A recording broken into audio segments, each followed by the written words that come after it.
తమ సమస్యలను పరిష్కరించాలని కరీంనగర్ జిల్లా వెమ్లవాడలో న్యాయవాదులు నిరసన చేపట్టారు. న్యాయవాదుల రక్షణ చట్టం, టెన్యూర్ పీసీ నియామకం వంటి డిమాండ్లను కేంద్ర, రాష్ట్ర ప్రభుత్వాలు వెంటనే పరిష్కరించాలని డిమాండ్ చేశారు. అంతకుముందు రాష్ట్ర వ్యాప్త నిరసనకు ఫెడరేషన్ బార్ అసోసియేషన్ పిలుపునిచ్చింది. దీంతో వెమ్లవాడ బార్ అసోసియేషన్ ఆధ్వర్యంలో న్యాయవాదులు కోర్టు ప్రధాన ద్వారం ఎదుట నల్ల బ్యాడ్జీలతో ధర్నా చేపట్టారు.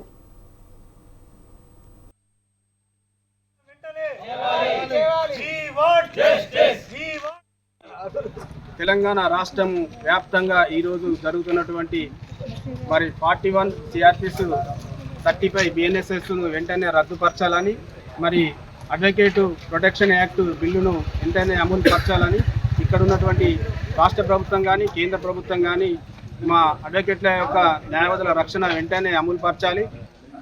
టెర్మినేటర్ పీపీలను తీసేయాలని, ఏపీపీలకు పదోన్నతి కల్పించాలనే ఉద్దేశంగా టెండర్ పీపీలను